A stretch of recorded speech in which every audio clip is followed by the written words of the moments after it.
positive my son's head is in a bucket. That's how she put it. I found my son's head in a bucket. So I'm dumbfounded. Didn't believe her. What would it take for someone to murder another person, then act like it never happened? How does a woman strangle her ex-lover, decapitate him with a bread knife, and then just walk away? What kind of person could kill with such brutality, and yet show no remorse at all? In Green Bay, Wisconsin, on a cold February night, Taylor Schabusiness did exactly that. She didn't just kill Shad Thyrion. She obliterated him, and that's where the horror began. You two being intimate, having sex? It was getting there. It was getting there, okay. So will this be considered foreplay? Yeah, it was. And then, I don't know. And then, I just didn't stop. I don't know why. I didn't stop. You guys done something like this in the past? Not like that. Do you use manual strangulation during sex at all? Is Shad like that? A manual strangulation? Yes. He likes strangulation? I don't know. You know what I'm talking Yes, about? he does. Yeah. Where'd you do the body? The body's there. Yeah. It's, So we're going to take the head somewhere? I like that. You liked it? Well, you're going to have fun trying to look for all the organs, but yeah, they're all dismembered. Yeah. So you dismembered the body too? Yeah. And what did you do with the body parts? Oh, they're in the house. Somewhere? They're like, yeah. Basement, upstairs, downstairs? Absolutely in the basement.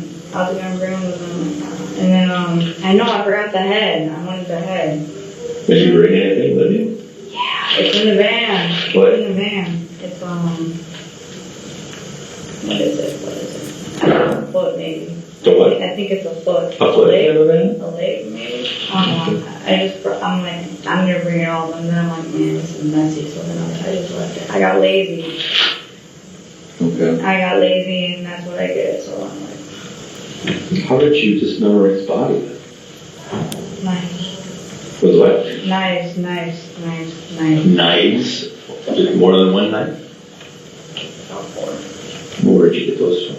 Kitchen. So I couldn't find mine, and I wasn't sharp enough. You weren't sharp? No.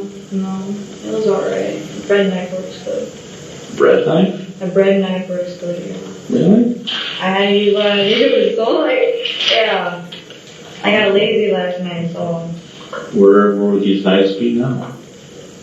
They're in with all the organs and all the body parts. And where was that?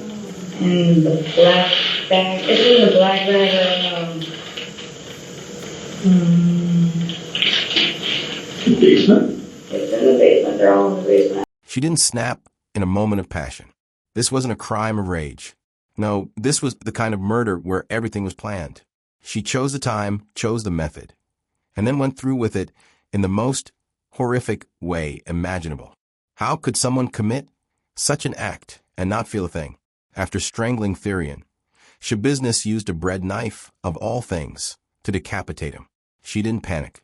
She didn't hesitate. She methodically carried out every step. But the truly shocking part? She forgot his head, and that's when the nightmare turned into something worse. Shad's own mother had to find her son's head. Let that sink in for a second. Her had woken me up and said she thinks she found Shad, her son's, that's how she put it. I found my son's head in a bucket. So I'm dumbfounded. Didn't believe her. Thought she was having a mental. How does a mother, already crushed by the weight of her son's violent death, have to search for his severed head by herself? The answer is chilling, because Taylor Schabusiness, the woman responsible for it all, didn't care. She didn't even attempt to hide it. Instead, she calmly led the police to the scene, covered in blood. No panic, no fear, no regret. But the real terror didn't stop there. Schabusiness wasn't just cold-blooded. She was completely detached. When she was arrested, she didn't cry. She didn't scream. She didn't beg for mercy. Instead, she gave a chilling, matter-of-fact confession. She described every detail: the strangulation, the dismemberment, the assault. She said it like she was reading a grocery list. How does someone talk about a murder like that? What kind of mind can do that? It gets worse. In court, Schabusiness didn't act like a person facing trial for the brutal murder of her ex-lover. Instead, she smiled. She laughed at the proceedings. She made gun signs to the judge. She attacked her own lawyer more than once. And all of this happened in a courtroom filled with people trying to make sense of the nightmare she'd unleashed.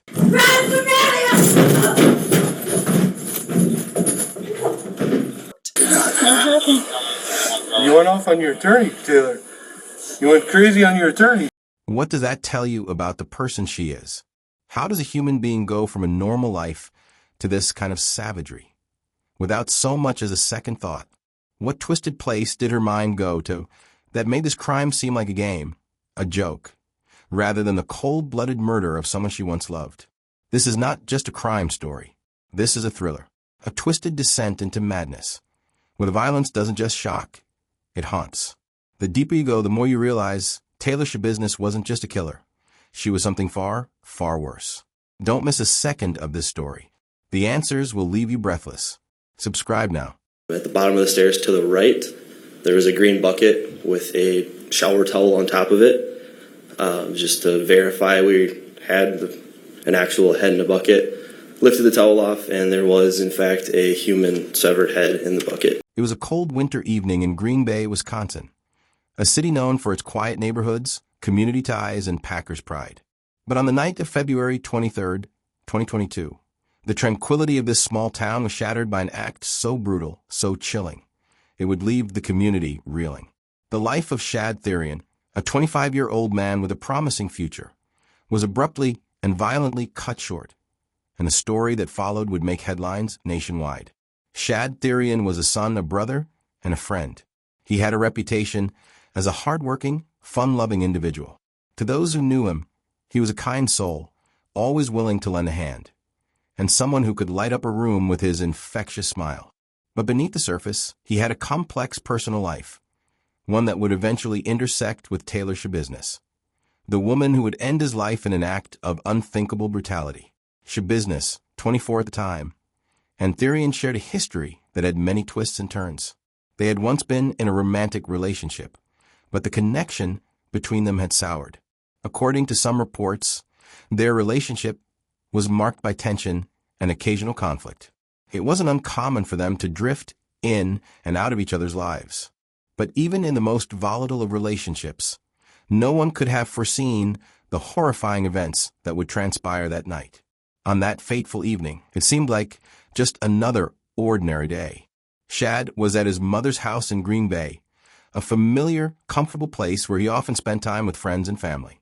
According to those closest to him, Shad had been planning to hang out with Taylor later in the day. What was meant to be a casual visit quickly escalated into a situation far more sinister. No one could have predicted that the night would end with a life lost in such a violent, grisly manner. Schabusiness arrived at the house and spent time with Shad. What transpired during those hours remains a mystery. But one thing became painfully clear as the details of the case emerged. This was no spontaneous act of violence. It was a planned and deliberate execution. By the time the police arrived, the horror had already unfolded. Authorities received a call from a shocked and terrified witness who described the grisly scene unfolding in the home.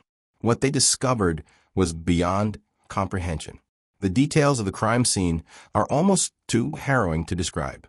Shad Thyrion's body was found in a storage bin, severed at the neck, with his head missing. The brutality of the murder was matched only by the shocking nature of the mutilation. His remains were not just discarded, but methodically hidden, shoved into a plastic bin, concealed in a corner of the home, a chilling testament to the cold, calculating nature of the crime. What was more disturbing than the physical dismemberment was the fact that the murder had been followed by a horrifying assault. According to the confession of Taylor Schabusiness, after killing Thyrion, she had sexually assaulted his body. She later described in chilling detail how she strangled him, cut off his head, and then carried out the grotesque act. She was arrested in the immediate aftermath, found covered in blood, with no signs of struggle or injury. When the police arrived, they found Schabusiness in the vicinity, visibly covered in blood. She did not attempt to flee or resist arrest. Instead, she calmly led the authorities to the scene of the crime. During her interrogation, she quickly admitted to the murder, providing the authorities with a detailed account of her actions. There was no indication of remorse in her voice, no signs of emotion, as she recounted the chilling events that had taken place just hours earlier. Schabusiness explained how she strangled Thyrion with a cord, a method of killing so impersonal and deliberate. She described how she used a knife to sever his head, a grotesque detail that would haunt anyone who heard it. Then she explained how she assaulted his body, a fact that left those listening in the room struggling to process what they were hearing. As shocking as the details were, they weren't the only unsettling aspect of the confession. Schabusiness's lack of remorse left everyone involved in the investigation questioning what had led her to commit such an unthinkable act. Could this be the result of a mind pushed to the edge by personal demons? Or was it something darker, something that went beyond just a momentary lapse in judgment? The authorities immediately launched a full investigation, piecing together the evidence and attempting to understand what had driven Schabusiness to carry out such a grotesque crime. Early findings revealed disturbing aspects of her mental health history. Schabusiness had been diagnosed with mental health disorders, including a history of erratic behavior and previous psychiatric evaluations. At times, she had been institutionalized and had a history of substance abuse, including the use of methamphetamine. In the weeks following her arrest, Taylor Schabusiness was charged with first-degree intentional homicide, mutilating a corpse, and third-degree sexual assault. The brutality of the crime, combined with her lack of remorse, left a community stunned. Green Bay, a town more accustomed to quiet living and the calm rhythms of daily life, was now grappling with the reality of the violence that had unfolded just a few streets away from their own homes.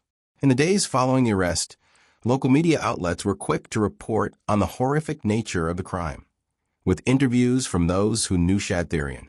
His family, friends, and neighbors spoke of his kind spirit and his love for life, making his untimely death all the more tragic. But it wasn't just the local community that was affected. As news of the murder spread, the case became a national sensation. People across the country were left grappling with the same questions. How could someone do this to another human being? What could have possibly driven Taylor Schabusiness to commit such a heinous act? The first chapter of this dark story is one of shock, disbelief, and horror. But it's only the beginning. As we dig deeper into the case, we'll explore the psychological complexity behind Schabusiness's actions, the details of the investigation, and the tragic aftermath that continues to ripple through the lives of those who knew Shad Thyrion. But for now, we are left to ask, what happened in those final hours? What twisted reality did Shad Thyrion find himself trapped in before his life was violently stolen away? This is the story of a crime that will forever haunt the city of Green Bay, a tale of violence, loss, and the search for answers in the face of unimaginable horror. In the immediate aftermath of the crime, as police sifted through the grotesque evidence, one question remained paramount. Who was Taylor Schabusiness? What drove her to commit such a heinous act against someone she had once been close to? The chilling discovery of Shad Thyrion's body in a storage bin was only the beginning of a journey into the darkest corners of human behavior, one that would uncover a disturbing truth. The woman who had taken a life was not a stranger to violence. Were there several searches related to Jeffrey Dahmer and other items on the device that were consistent with Jeffrey Dahmer? Yes. Things such as flaming pentagram, Jeffrey Dahmer, things like that. KKK, I believe, is one of them. And Detective, did you note the dates and times of the respective searches that you believed were relevant? It was around the time of the homicide. The arrest came swiftly. Taylor Schabusiness was apprehended just outside the crime scene, covered in blood, with no signs of struggle or resistance. Police found her eerily calm, as though the horrors she had just committed were not her own. She made no attempt to flee, no effort to mask the truth. Instead, she led investigators to the scene, almost as though the grotesque details of the crime were secondary to her own actions. It was in the sterile, fluorescent-lit interrogation room where the full weight of her crime would come to light. In a chilling confession, Schabusiness spoke with a coldness that belied the brutality of the murder she had just committed. Without hesitation, she admitted to killing Shad Thyrion. And she didn't stop there. She detailed, with unnerving clarity, every aspect of the crime, leaving nothing to the imagination. "I strangled him with a cord," she said matter-of-factly, describing how she took his life. The method was cold and calculated. The act not driven by passion or frenzy, but by something far more disturbing. Schabusiness explained how she used a cord to strangle Thyrion into unconsciousness, and then, once he was dead, how she proceeded to decapitate him. The gruesome nature of the killing would leave any listener reeling. But it wasn't just the violence. It was her demeanor. Schabusiness was detached, clinical in her explanation, as if recounting a trivial event rather than the end of a young life. But the confession didn't stop there. In an even more disturbing twist, Schabusiness admitted to sexually assaulting Thyrion's lifeless body after the murder. The crime, she explained, had not simply been one of passion or rage. It was methodical, an act of utter disregard for the sanctity of life and the humanity of her victim. It was a revelation that would shake even the most seasoned investigators to their core. As the hours passed in that interrogation room, the magnitude of Schabusiness's actions seemed to grow, not just in brutality, but in the sheer lack of remorse. She didn't cry. She didn't show any signs of guilt or anguish. There was no empathy, no recognition of the pain her actions had caused. Her answers were direct, almost mechanical, with no hint of the emotional toll that one would expect from someone confessing to such a heinous crime. Schabusiness's behavior throughout the investigation raised more questions than answers. Was this a woman so disconnected from reality that she could commit such atrocities without a second thought? Or was there something deeper at play? Perhaps a mental health crisis, a history of trauma, or an underlying psychiatric condition that had pushed her to this point. Law enforcement was quick to note that Schabusiness had a history of mental health issues. There were past records of psychiatric evaluations, and Schabusiness had been institutionalized in the past due to behavioral concerns. The question now became, how much of her cold detachment was due to her mental state, and how much was a result of pure malice? Schabusiness's confession was an open window into the mind of a killer, but it was also the beginning of a complicated legal battle. In the coming months, defense attorneys would argue that her actions were influenced by severe mental illness. The prosecution, however, would focus on the deliberate, premeditated nature of the crime, suggesting that Schabusiness was fully aware of her actions and the consequences they would carry. But for now, the confession stood as the most chilling piece of evidence in a case that had only just begun to unfold. It was a moment that left everyone involved wondering, what had turned Taylor Schabusiness from a woman living a relatively normal life into someone capable of committing such a brutal, senseless act? As the investigation deepened and more was learned about her history, the answers began to surface. But one thing remained indisputable. Schabusiness had taken a life in the most gruesome of ways, and her cold, uncaring confession would forever change the lives of those who knew Shad Thyrion. When the court proceedings concluded, the sentence handed down to Taylor Schabusiness was swift and final. Life in prison without the possibility of parole. For a crime so savage, there could be no leniency. But the verdict raised unsettling questions that would linger long after the gavel came down. Was this the right outcome for someone who had shown no remorse for a murder so brutal in its execution? And what does it say about a society that struggles to reconcile justice with mental illness? The reality for Schabusiness is now clear. She will spend the rest of her life behind bars, confined to the stark walls of a Wisconsin correctional facility. The life sentence means that, barring an unlikely reversal on appeal, she will never be free again. This outcome was not just a reflection of the horrific nature of the crime, but a statement about the limits of justice in the face of deep psychological distress. Yet, as the prison doors closed behind her, the community of Green Bay was left to pick up the pieces of a tragedy that had shaken its very foundations. The loss of Shad Thyrion, a young man who was known for his gentle spirit and his ability to make those around him smile, was felt deeply by those who knew him. The family, the friends, and even the strangers whose lives intersected with his all had to come to terms with a senseless death that would never fully make sense. The Thyrion family spoke publicly following the trial, their grief evident in every word they uttered. They described Shad as someone who brought joy to their lives, someone who was beloved by his friends and family. His mother, in particular, had a powerful statement. She said that no amount of justice could ever replace the son she had lost. But she also noted that the outcome of the trial had provided a sense of closure for her and her family. The guilt and shame that now lived in the wake of this crime belonged not to Shad, but to the woman who took his life. For Schabusiness, the aftermath has taken on a different tone. Behind bars, she is now a figure locked into the prison system, a place where the complexities of her mental health issues will be further examined. Whether or not she will ever receive the psychiatric treatment she may require remains uncertain. Correctional facilities are not equipped to provide the depth of psychological care that some individuals need. Mental health professionals will have the ongoing task of assessing whether Schabusiness is truly capable of rehabilitation or if her actions were driven by forces beyond her control. In prison, Taylor Schabusiness will live out the consequences of her actions. There will be no second chances, no freedom. But the real question is whether this outcome serves the larger purpose of justice. Does it balance the scales between the need for retribution and the necessity of addressing mental health in the criminal justice system? Schabusiness's case has sparked important discussions about the relationship between mental illness and criminal behavior. The first verdict reads as follows. We, the jury, find the defendant, Taylor Denise Schabusiness, guilty of first-degree intentional homicide as charged in count 1 of the information, dated this date, July 26, 2023, signed by the foreperson. The second verdict reads as follows. We, the jury, find the defendant, Taylor Denise Schabusiness, guilty of mutilating a corpse as charged in count 2 of the information, dated this date, July 26, 2023, signed by the foreperson.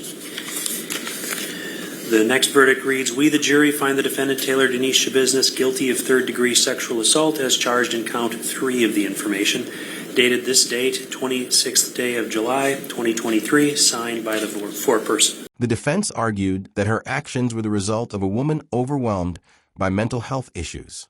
Substance abuse and psychiatric disorders compounded the situation. But the prosecution and the public at large were unwilling to let mental illness act as an excuse for an act so brutal. Schabusiness, after all, had shown a clear intent in the way she planned and carried out the crime, suggesting that the premeditated nature of the murder overshadowed any claims of diminished responsibility. The case has left a lasting mark on the broader conversation about crime and mental health. It highlights the difficulties of navigating the intersection between criminal accountability and the treatment of mental illness. Can someone who commits such a brutal act still be seen as a victim of their circumstances? Or does the enormity of their crime erase any semblance of empathy we might have for them? For now, justice has been served, but the scars of the crime will never fade. Shad Thyrion's family will carry the weight of their loss forever, and Taylor Schabusiness, now confined to a life sentence, will face her own reckoning with the actions that stole a young man's life. As the case fades from the headlines, the aftermath will remain, haunting both the victim's family and the community of Green Bay. What happened on that cold winter night will never be forgotten. But for many, the real question now is whether society